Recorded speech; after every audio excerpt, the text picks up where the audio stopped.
നല്ലൊരു കുടുംബ ജീവിതം സന്തോഷത്തോടു കൂടെ ഒരു വീട്ടിൽ കഴിഞ്ഞു വിടണം. നമുക്ക് എന്ത് വേണം? ദീന് വേണം എന്നാ പറയാം. ദീനില്ലാതെ പറ്റൂല. ഇന്നിപ്പോ അതാ 10 പെൺകുട്ടികൾ പുതിയണ്ണായി ആ വീട്ടിക്ക് കയറി ചെല്ലാണ്. അപ്പൊ ഇന്ന് നമ്മൾ നടത്തി നിൽക്കാറ്. ഞാൻ അതിന്റെ രക്ഷിതാക്കളൊക്കെ ഉണ്ട്.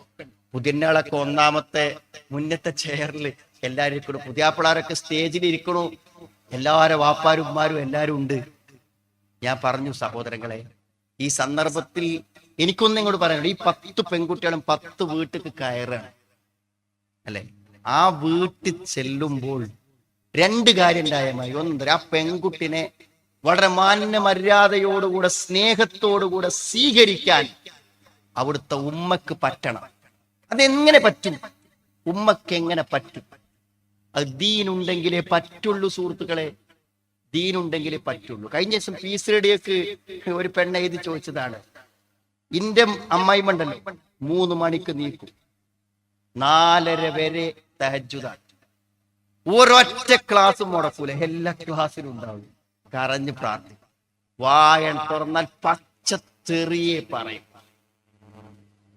ഇന്റെ പ്രശ്നം എന്താ? ഈ കുട്ടികളെ കൂട്ടിയിട്ട് ഇവിടുന്ന് പോയില്ലെങ്കിൽ ഇന്റെ കുട്ടികൾ ഈ തെറി പഠിക്കും. ഉമ്മാന്റെ ഈ തെറി പഠിക്കും. വാപ്പാനൊക്കെ ഉമ്മ കൈകാര്യം ചെയ്യണത് കണ്ടാൽ നോക്കി നിൽക്കാൻ നമ്മളെ കൊണ്ട് പറ്റൂല. ഒരു ബഹുമാനമുള്ള ഒരു ആദരവും.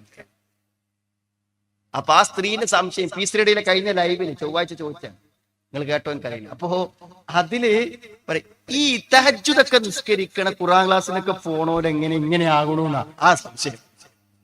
ഇന്റെ ഇടങ്ങേറിന് എന്താ പരിഹാരം എന്നല്ല മരോട് ചോദിക്കണേ. ഇങ്ങനെയൊക്കെ നിസ്കരിക്കുന്ന ആൾക്കാരും ഇങ്ങനെ ആകുമെന്ന്. സുഹൃത്തുക്കളെ, ദീന് എന്ന് പറയണത് ഇതല്ല. ദീന് നമ്മുടെ ജീവിതത്തെ സ്വാധീനിക്കണം. ഞാൻ പറഞ്ഞില്ലേ, അൽ മുസ്ലിമു മൻ സലിമൽ മുസ്ലിമൂന മിൻ ലിസാനിഹി വയദിഹി.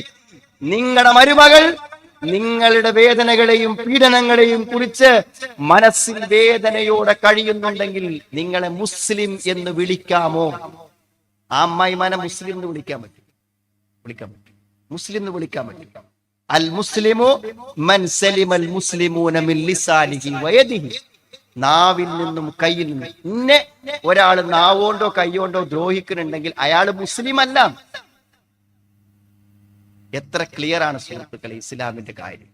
ആ വിശ്വാസം കൊണ്ട് ഞാൻ ഈ കുട്ടിനെ ഉപദ്രവിക്കാൻ പാടില്ല, ഈ കുട്ടിക്ക് എന്നെ കൊണ്ടൊരു ഇടങ്ങേറുണ്ടാകാൻ പറ്റും എന്ന് വിചാരിക്കാൻ കഴിയണ്ടേ സുഹൃത്തുക്കളെ മനസ്സുകൊണ്ട്?